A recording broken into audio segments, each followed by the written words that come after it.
sejam bem-vindos! Eu sou a Luana Campos e esse aqui é o Leituras da Lu.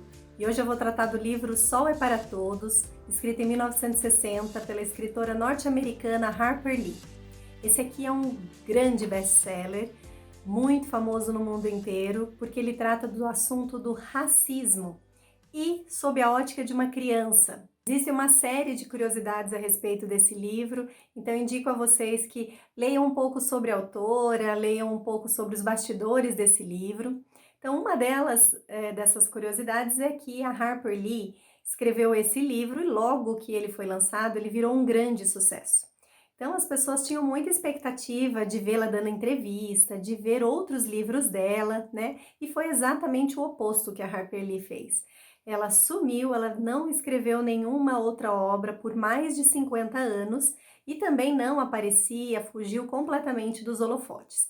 Então, por conta disso, ela virou um grande mito da literatura, sabe? Aquele tipo de autor que escreve um único livro e some do mapa e deixa aquela grande obra para a gente ficar curioso sobre o que vem mais por aí. Exatamente isso que ela fez.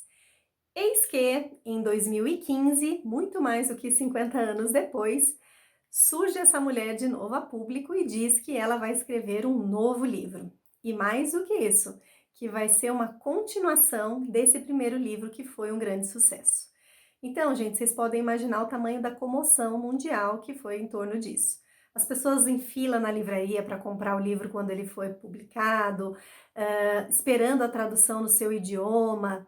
Então, assim, gerou um grande alvoroço. Uma outra curiosidade desse livro o título original dele é To Kill a Mockingbird, que não tem uma sugestão assim muito direta do posicionamento da autora em relação ao tema do racismo. No entanto, quando ele foi traduzido para o português, o título já é muito mais sugestivo, né? O Sol é para Todos já traz essa coisa da igualdade, né? De uma proposta muito mais de se colocar, né? Então, a tradução ela tem muito mais esse apelo do que a própria obra original.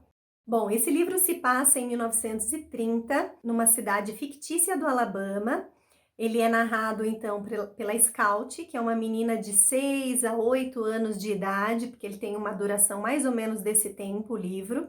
E ela vai contando, então, da sua família, muito em relação ao irmão que brincava com ela, ele é um pouquinho mais velho só, tem o pai que cuida dessas crianças e alguns outros personagens, principalmente os vizinhos, né? Esses que estão muito de perto com aquilo que eles vão vivendo. Em paralelo também, tem uma acusação de um homem negro de ter estuprado uma mulher branca.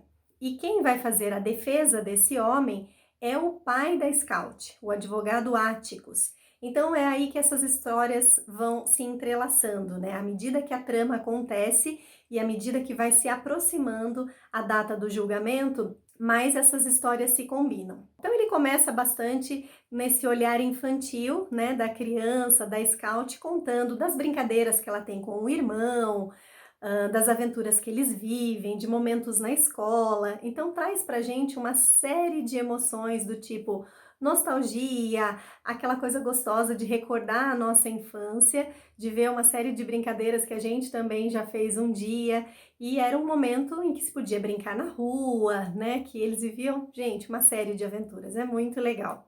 Tem a questão do comer um bolo na casa de um vizinho, tomar um café na casa do outro, de, às vezes, fazer alguma coisa que estraga o quintal do outro vizinho, estraga o jardim, né, então é muito gostoso ver esse lado da trama também. Tem um outro ponto que eu acho super legal, que as crianças têm um amigo que ele vem passar as férias de verão todo ano nessa cidade. E aí eles brincam assim intensamente.